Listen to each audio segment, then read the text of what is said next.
What's up, guys? Welcome to the fourth season of Behind the Golf Brand podcast. Today, I have my good friend Chris Voshall from Mizuno. I'm super excited to have him on the show. He's literally the nicest person I've met in golf, and that's the truth. And we're going to talk all about what's going on at Mizuno, his storied career, and kind of what's going on. So, welcome to the show. I appreciate it, Paul. This will be a fun time. I'm looking forward to chatting. They've been like BSing for like last half hour. So I was like, oh, come on, we gotta do the show. I hope I have more to say, right? And that's it. And cut. I should like mess up your last name. So you wouldn't be the first. Where are you located at?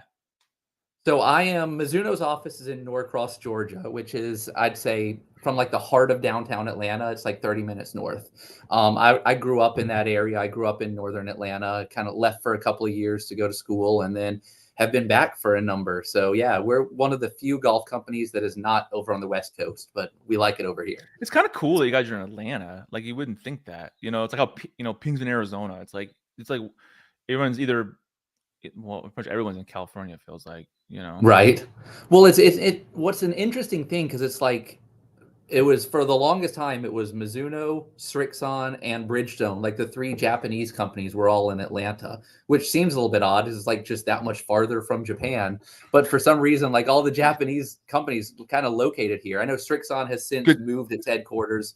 Good taxes probably or something. You probably got some kind of deal. I think that's exactly what it is. The weather's not as nice as San Diego or Carlsbad or Phoenix or anything, but we don't mind it here, and land's a little bit more affordable for me, so I'll take it. Yeah, seriously, could you imagine? I have a buddy of mine who's like trying to get a job at another company, like a TaylorMade, and like he's like, yeah, I got to move to Carlsbad. I'm like, fuck, F that, dude. I'm like, you can't afford that salary, like, right? Like I know he's like, tell me they're gonna pay. I'm like, there's no way you can live there that salary. Like, you might get a nice 1-bedroom apartment like 100 miles away. Right.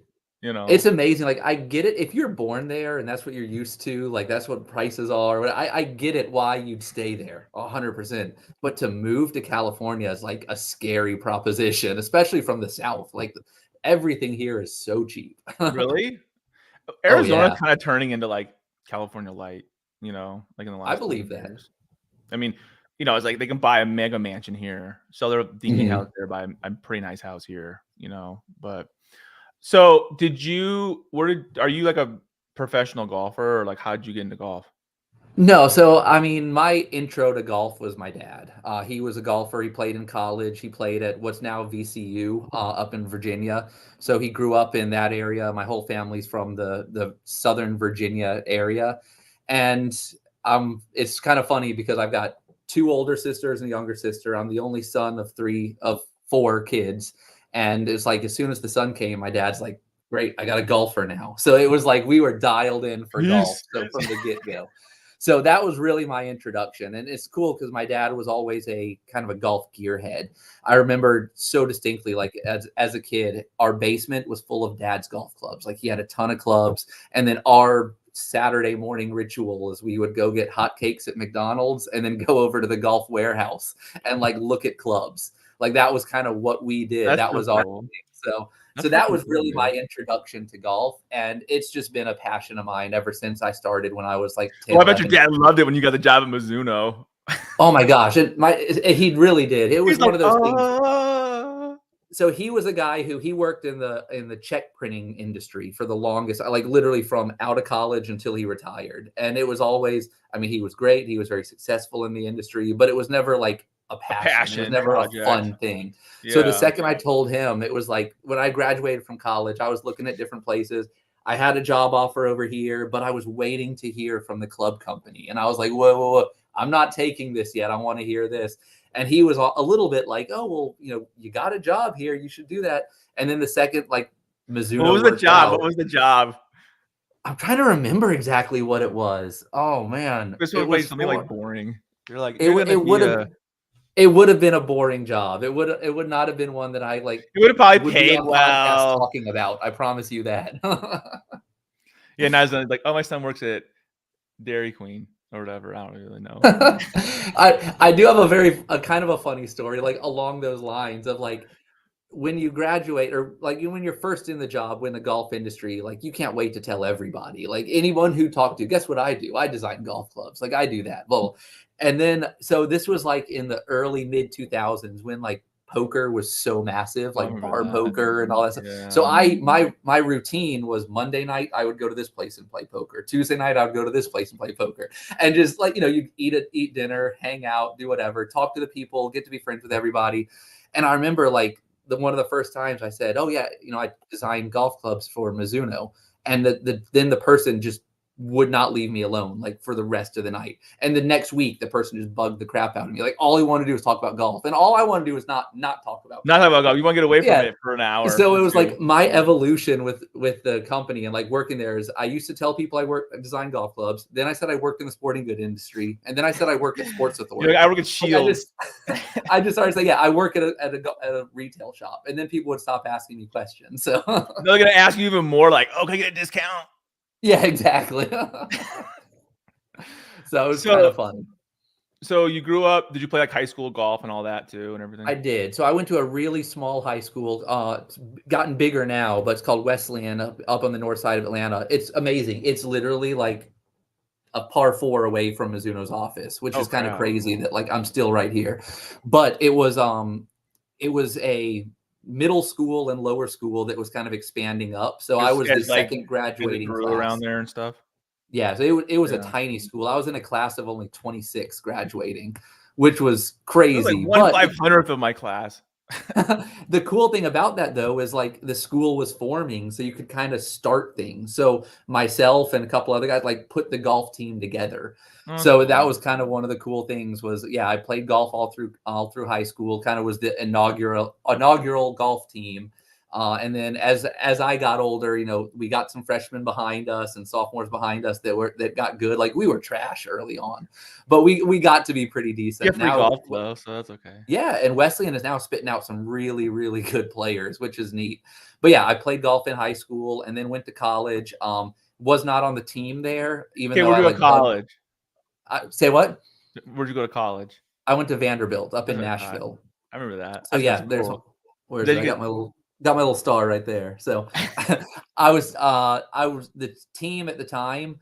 Snedeker was on the team, so I'm same age as Brandt, really good player. But then behind that, there were a couple of decent players, and there were a couple spots where I was like, "Hey, I'm as good as that guy." I know I wasn't, but I would tell the coach like, "Hey, I need a spot at this," and he never really gave me too much of the time of day. But I played golf all through college. Like that was my getaway. That was my activity I'd go do. Connected with some really good friends, like friends to this day, just around playing golf in college. And then that's where I was an engineer. So graduating, I was like, how can I pair up the passion for loving to play and engineering? So what kind of engineering degree do you have? So it's interesting. I started as an electrical engineer, which is like the hardest. Right. Well, and that was it. I was valedictorian in my class, which like sounds impressive until I say it was 26 kids. Like it wasn't as impressive. I was a valedictorian. Well, I went in and I was like, I want the hardest thing I can find, and that was electrical engineering. And then I go to Vanderbilt, and I remember one day like talking to my hall mates, and we were on a hall, and I think there were 40 of us on that hall, and there were 26 valedictorians, and I was like, I thought I was smart, and then I like got around these people. I'm like, I'm an idiot. Like I don't know anything. So electrical engineering didn't last that long. How long was that? Like a semester when you started? Like I made it 2 years in electrical. 2 years? That's a long time, dude. That's the hardest. That's the hardest part, isn't it? The first 2 years. That's what I heard. Probably, but I guess I'm just soft and I gave up. Like that's a good thing. I mean, you'd be like making like wafers or diodes now or something. Who knows? Totally. So, but I swapped over to mechanical. I ended up I did engineering science with like a focus on materials and stuff. So I really got into like CAD courses and understanding like how to do 3D design and understanding materials. That was the early 2000s too, when like that shit was starting to really take off, like AutoCAD. I remember that. That's right.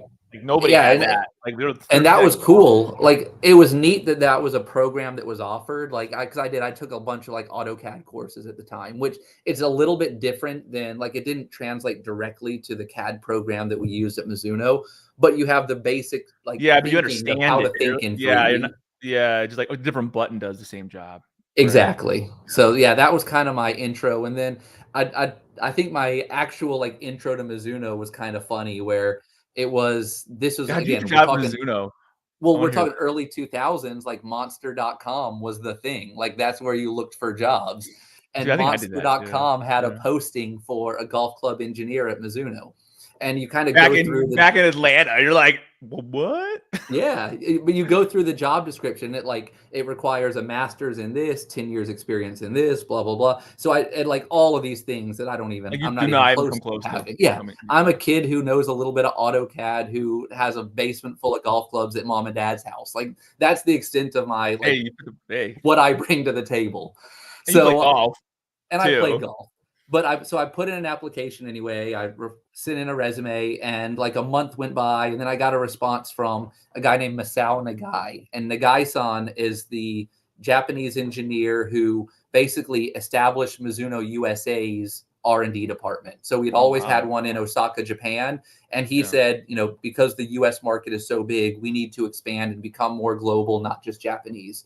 So he reached out to me and was like, dude, like you are not qualified for what you put in for, but we're opening up a research and development center with like a robotic golfer and building like a center there. Would you oh my be god. interested in interviewing for a position there? So that was really my foot in Would the you door. say What hell to the yes? I was absolutely. So yeah, so like my Yeah. first couple of years on the job was literally I would walk into a golf store, buy everything. Like, oh, I want a set of those, set of those, set of those, set of those. Buy them, take them back to the office, You get the hit them, data. test them, cut them up, learn all about them, and just do testing. So that was really my introduction into the golf world, was the testing engineer position. But that's It was working like literally really the close. coolest job, honestly. I think you It know what was I mean. awesome. Like Yeah. And it's the perfect job to really get you to appreciate and understand like the nuances of design as to why one little bit of CG movement in this direction does this to a player or does this to a robot. So it kind of teaches you, it's a great foundation to learn club engineering. so. Then how long were you in the R&D department? So I did that. I was in that role. I started in '04 in that role, and I did that until I designed my first. The first thing I designed was a fitting tool, and that was in '07. And then in '08 was the first time I designed some wedges and a putter and a couple sets of irons. Like it started from there. So from 2008 till Really? 2018, yeah, I started doing like all hardcore engineering, like designing a lot of our product. So I was really heavily focused on the forged irons. I did the majority of like the Mizuno Pro or MP line at the time. Remember I that? say Yeah. I did. It's not me. There's a No, team no, with but me, that you focused on. but yeah, that was my focus and myself. And it's what's one of the cool things about Mizuno is like, we've got such a history of what you do in irons, and we're so well known for irons that, there's no chance they'd let just some random kid off the street design an iron that gets the Mizuno name on it.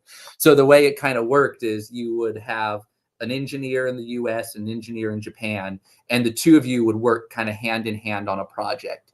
So it was myself and a guy named Kazu Doi, and Kazu was awesome. He taught me so much, and he and I would work on projects. And another cool thing is like, because we're in Atlanta and they're in Japan, like it's a 12-hour to 13-hour difference depending on whether we're on daylight savings or not. But basically, like I could work on a project all day, and then he picks up as soon as I sign off, he picks up right where I left off and goes from there. So it's like the data and the project is It never constantly ended, right? going It was like, okay, 24. I'm It's gonna go never home now. ending. It's like you're going to bed, he's waking up, so it's almost like a Exactly permanent right. cycle. So Yeah. it was really cool. And he and I designed a lot of clubs that have like got some really cool history behind them.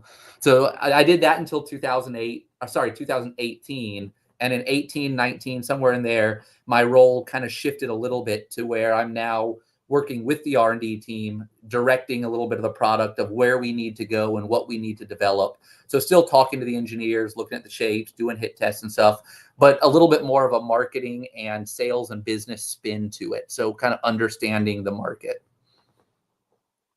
That's freaking cool. So it's like you literally went, it was like because you went from engineering. It's like you walk it, the entry level job you got there, right? Is like Mhm. it kind of gives you the foundation of everything you're going for because they're letting you literally start from scratch and be like, this is how you Right. really do it, right? And Right. then all the R&D, figuring it out, understanding. technology and how people are making their stuff and why their stuff works and why, whatever. And then to be able to like go from there to actually, being part of a team to build what you guys are building. Cause that's what's so cool about Mizuno is like, it really was almost like an apprenticeship to learn your way up to an engineer. And, we've of course, we've brought in engineers from other companies before, and then we've grown them from the ground up as well. And to me, like, the ones who truly get it and understand what we're doing are the ones that have kind of started at the bottom and worked their way up. So like a lot of the engineers that have come from other places, they don't last that long, to be honest, just because they're used to doing it a different way. And really, there's not like the heritage that I feel like is almost ingrained in me, where I've been with the company now for 20 years. Yeah. My whole career. But it's like you're loyal too, because you're like part of it. You're part of it. Like, right. It's not like, oh, I came in and I made a product and then I'm going to, I'm a mercenary. I'm going to go somewhere else and design something. It's like, no, those exactly are my babies. Right. Like, I know what it took to make that, Yeah. And to me, that speaks a lot to what like Mizuno is. You go deep down to it. There's a Mizuno family. Like, we're part of the Mizuno line. It's not just we slapped a name on somebody who made a product. Like, it all goes back to the history of Mizuno. Is there was a Rihachi Mizuno he was a big baseball player who developed like COR testing for baseballs back in the early 1900s. Like, how hot is a baseball? So that's kind of the origin of us. So he developed a test like in his sporting goods store in Osaka, Japan, where if you dropped a baseball from this high, it could only bounce back to this high, which essentially is, like a rudimentary version of what a golf COR spring test is now. So it's like it all goes back to like the engineering and the science and the family too, because Rihachi passed on to the next Mizuno, and there's still the Mizuno family. So that's what's the cool thing is so many people have been here so long. Like, I'm friends with the Mizunos. Like, to put his name on something we do, he has to trust you a lot, and there's a lot of history that goes behind that. So right. Because you like, if you're just exactly, like there's a trust there. Like, they know your best interest is for the company, right? It's not absolutely it's not for you, right? Or your exactly ego or whatever it might be. And that's where you look at some other companies and they'll be like, oh, well, the wedges are by this guy, the putters are by this guy, and like you put a name to something. No Mizuno product has any name other than Mizuno on it. And that's not to say there's not a wedge guy and a putter guy and a wood guy or whatever. There very much is, but we're all overarching, like building. They're all named Chris Voshall. Right. I don't want a Voshall wedge. There's already another Voshall wedge. You could probably do that. That'd be hilarious, dude. And then it looked like a knockoff Vokey or something. Be like, do this it. Guy? You should like grind off the Vokey part and put Voshall on it. Actually, don't do that.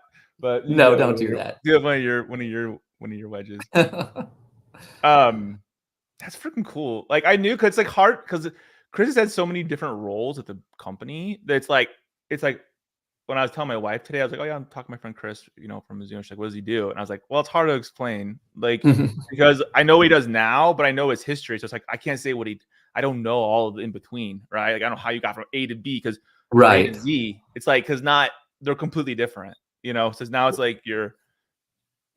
One of the things I love the most about like the fact that so many people at Mizuno have such a tenure here is it's like, I'm on the product and marketing side, but I'm an engineer. Like, to say a marketer, the main marketing guy is an engineer is pretty rare. It's never happens, right? Because now it never happens. Never happens. Never. Or even have a brain that could do both of those jobs, right? Because it's like you're an engineer brain or you're a marketing person. It's like, maybe I'm just a bad engineer. I don't know, but you did fail out of like double E. So I mean, I quit that. No disrespect. I'm just kidding. But the cool thing is it allows us to, when we're telling a marketing story, there's an engineering spin to it always. So, which to me comes off as way more authentic. Well, you've never seen, right? I mean, you can be like, oh, it's the blah, blah, blah, blah, blah. And you're like, what do those words even mean? Right. Exactly. And you're like, I know exactly what that means. And that makes sense. Like that sentence. Yeah. I laugh at a lot of the marketing campaigns out there and how everyone just shouts longer, faster, blah, blah, blah. 10K. Yeah, and from my side, like if you listen to what Mizuno, the stories we tell, Yeah. it's a lot of the art and the science combined. And we'll talk about materials. Like when you look at a Mizuno club, when you look at the hosel of the irons, it'll say chromoly 4135M or Oh 1025E wow. pure sweat. Yeah. Like Like like literally we put the science right at the forefront. It's like here's the material, here's why this is different, here's why the grain flow forging process is different.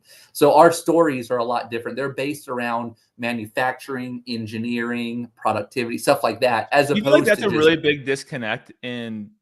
I mean, you've been this way longer than I have, but like in the golf industry, like the engineers don't communicate, or there's no way. It's a hard way for the engineers to communicate with the marketing team because, like, you Mhm. talk to an engineer, and I've talked to a lot of them, like not on the show or anything, but just people I know other brands, and they're like so excited, and you talk to them, they know exactly what they're talking about, and they explain why it Mhm. works. And you're like, oh, I understand that, that's cool. And then, but that's not what's sent out to the public. You know what I mean? Right. It's like some Totally. bullshit new word that makes no sense, that Yep. sounds cool, and then we'll put some like, whatever, we'll No, bedazzle. you're exactly right, and that's where I hope people recognize they don't see that from Mizuno. Like No, you don't. what you I see mean, I from don't. us is it's a what and a why. Like the what is here's what we did to it, here's the material, here's the process, and the why is because it delivers that.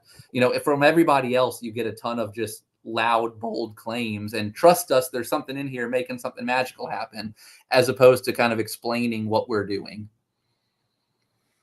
That's always been like the hard part, I think, in golf, right? It's like always, it's all about the pizzazz. And then it's like, well, it was Mhm. last year's pizzazz, is not this year's pizzazz, but why is this better than last year? You know, Right. oh, because you put another screw in it or you put another weight on it. Well, Right.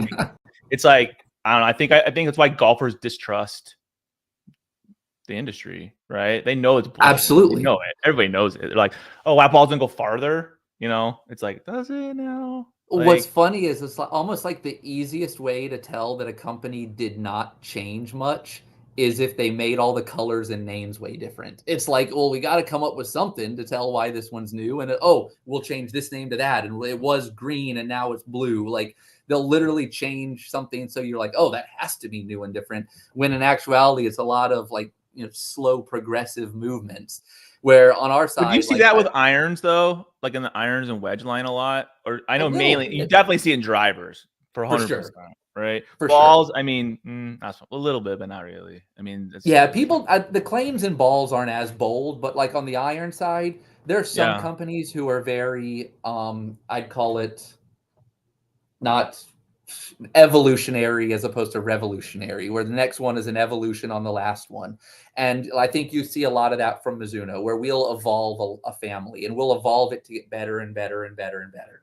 And then you'll see that, like, I'll say for the most part, Titleist is very true to that. Ping's typically very true to that. TaylorMade has some lines that are true to that and other lines that aren't necessarily true to that, like the P series versus like the one that matches the driver, whether that be the Stealth line or the QI line.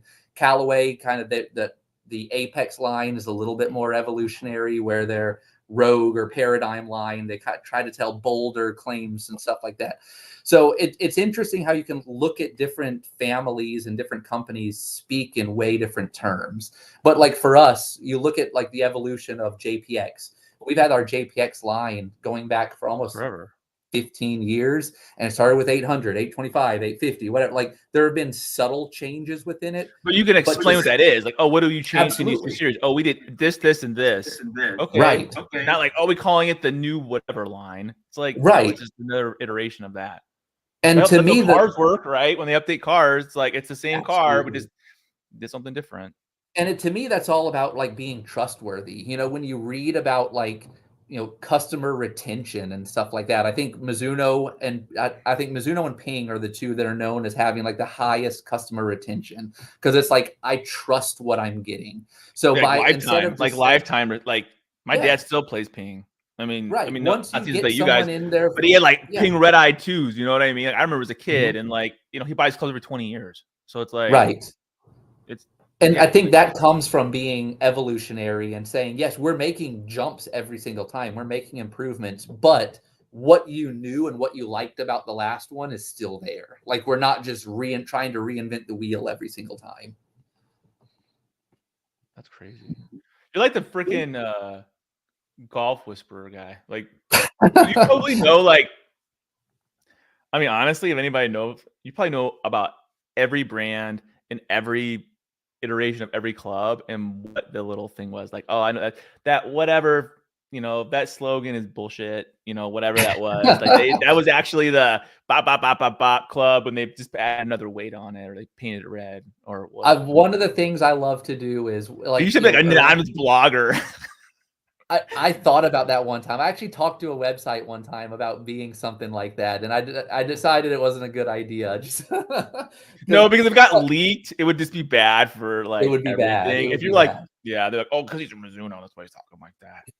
It's like, but I love looking at the new stuff coming out, reading the claims and understanding how they're claiming they did something, and then try to understand, oh, well, maybe there's some merit to that, or yeah, that sounds like they're just grasping at straws, like looking for something to talk about.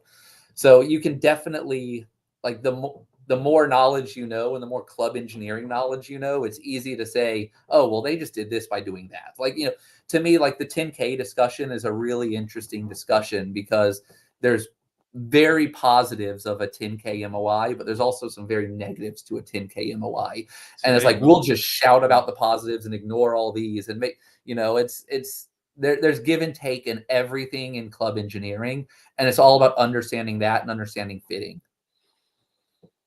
That's crazy. See, like, that's the thing. They'll say, like, why 10K is so great right now, but, like, no one talks about what the negative side of 10K. Right. And probably most people are not smart enough to even understand there's a negative side to it unless they're in that world and then go, oh, look, based on the data, right. That's why we're not doing it because of this. You know what I mean? Yeah. But not being in a defensive position either. Like, if Mizuno came out the new driver this year and they're like, well, why wasn't it 10K? Well, it's like, you don't want to have that conversation because it's like, well, it's funny. I don't mind that conversation because I can tell you, like, on our we have an ST Max driver that's out right now. That's our super high MOI. It's not 10K. It's like mid 9s, but that's way higher than we've ever been. But it could have been 10K, but we chose to move a certain amount of weight from the very back to the front to make sure that the club face closed a little bit easier, to make sure that the spin rates didn't get quite as high. So it's like, it's understanding what you're trying to do. If it's all about the story, like, it's easy to kind of push one direction and kind of ignore the golfing aspect of it and only focus on the marketing. Or the player, right? Or the player, because exactly. they just see big 10K letters everywhere and they go, oh, that's what I need. That's the new thing this year. And if enough brands say 10K, that must be the great. The new technology, Right. And it might be and like, you can even go back to like when the USGA and RNA passed the rule of like a driver can only be this big, and they literally like drew out a square that it could fit in. So what happened the next year? Every driver was a freaking square. Like, it literally fit in that because it's within the rules. So that is designing product towards a marketing spin versus what did all those square drivers do? They spun really high. They sounded terrible. They went short. Like, because to get there, you had to have flat surfaces. You had to have a really deep center of gravity. You had all of these like gives to get the take of the high MO of the square driver. So yeah, to me, like, that's why I love from the marketing side. Like, I'm on the marketing side, but also a foot in the product where I can say, here's the story we need to tell, and here's why. Like, you can't go this extreme on the marketing side, like, because the product has to do this. Yeah, if it doesn't deliver, then it's not. What's the point, right? Like, exactly. Like, back it up with the data or back it up with a good product, which you guys definitely do. I mean, the first time we were taught, I told you, like, my favorite wedges you ever did was those blue wedges.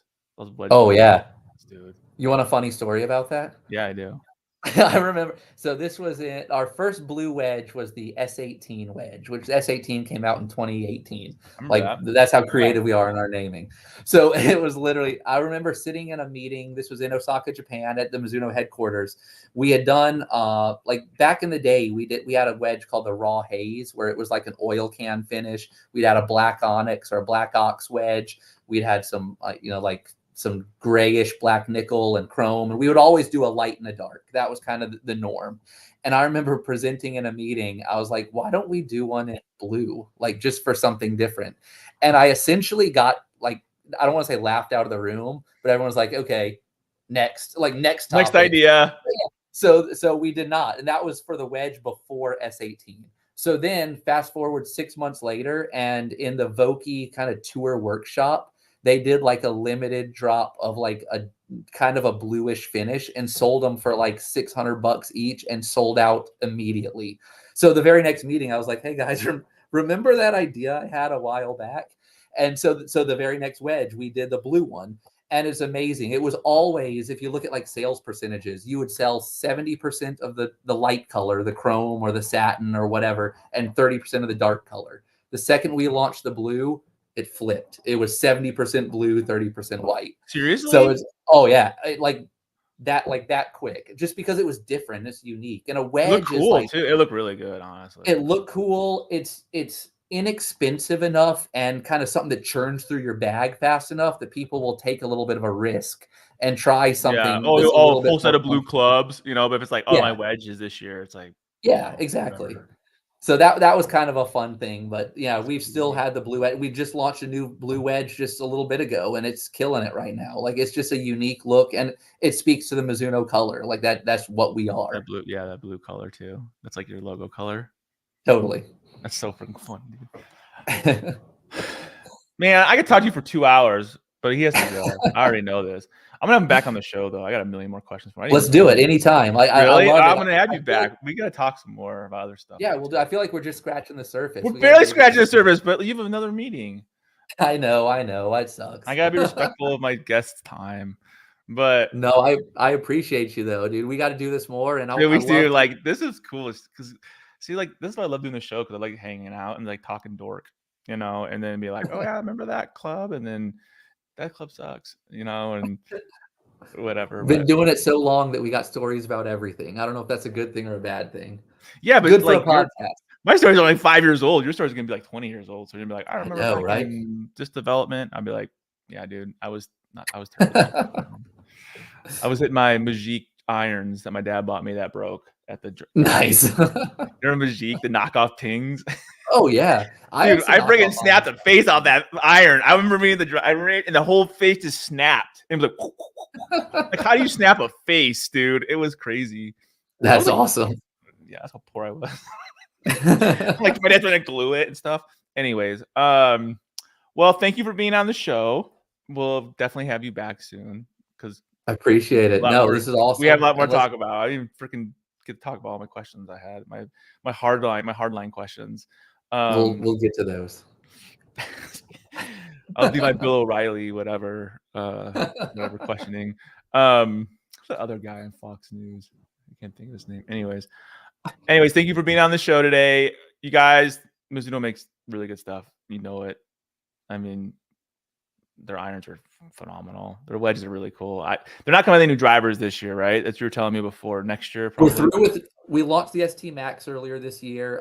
That whole line is really good. Like, give it a shot. I know a lot of people kind of sleep on the Mizuno Woods, but give them a shot. Why is that? It comes from like. To me, it comes from, and not to like keep dragging on, but it comes from like our own stuff. Like for the longest time, we didn't have tour players playing our woods, and that kind of that said something. But yeah, that's it doesn't all really matter anymore with the tour. I mean, who's watching golf? It does. People love to say they don't care what people play on tour, but if you aren't played on tour, it kind of says something. It makes it worse. It's like you have to hire somebody because your competitor hires them. And you're like, yeah. Right. So what I'll say is like put us up against like Keith Mitchell, who literally led the tour last year in total driving. He's playing a Mizuno driver. Like and Grayson Murray, who won earlier this year, led the field strokes gained driving like with Mizuno driver. Like put it up against anything, and it's going to surprise a lot of people. There's a lot of good product out there, but we make some of the best. So give it a go. Yeah, that's for sure. Well, thank you for being on the show today. I really appreciate it. I'm definitely gonna have you back. I think Paul, it's always good to see you. I would love to talk to you like once a month, dude. Talk like the dork talk hour. Talk about like, oh yeah, we gotta have our own dork talk logo. Yeah, we'd be dork talk, and I'll let you just talk, and I'll just be like, you like be the smart guy, and I'll be like the dumb guy. Like, oh yeah. But thanks for being on the show, you guys. Go to Mizuno's website. If you don't know how to find Mizuno, then you probably should own a computer. And I will see you guys in the next episode.